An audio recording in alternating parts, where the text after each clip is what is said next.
threat. And in 2012, Mitt Romney said Russia was the country's greatest geopolitical threat. And with all the connections that people are making to Donald Trump and Russia, WikiLeaks and Russia, what's your take on Trump's friendliness? What about what we're doing with Russia right now? What about what the United States is doing with Russia right now? I mean, just think about it. So we've cut a deal. So everybody talks about Donald Trump and Russia. I mean, we just cut a major Iranian nuclear deal, giving. There's a great report out today, and go look it up in the U.S. News and World Report, where it's a great report. It's a great article on the failure of the Iranian nuclear deal, and it all ties back into this latest. It begins with this latest event down in the Bar al-Mandeb, Red Sea area, where the Houthi rebels that are Iranian-backed fired 3 times missiles at U.S. naval war vessels. And where does Russia come into that? It ties into all of it. I mean, that's the problem that people have forgotten, that the U.S., the United States, this government, led by the failed Russian reset by Hillary Clinton, none of this has done anything to bring our relationship closer to Russia. We don't want to go and fight Russia.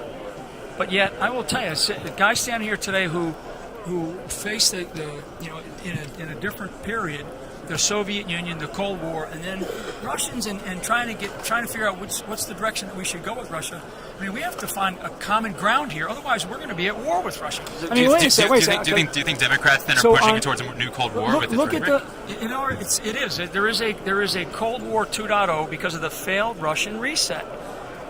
For 40 years, the United States of America, through our leading edge, our cutting edge foreign policy for many years, kept Russia out of the Middle East. Okay? Now Russia is all over the Middle East. Is that what we want? And part of it is because of a failed nuclear deal with Iran, and the other aspects of it are the allowance of Iran to fight in 4 proxy wars right now. Okay? I mean, again, I kind of take it back to Yemen. That's why your question about Russia, this is not about Putin and Trump. This is about the United States of America and another nuclear power, nation-state power in Russia.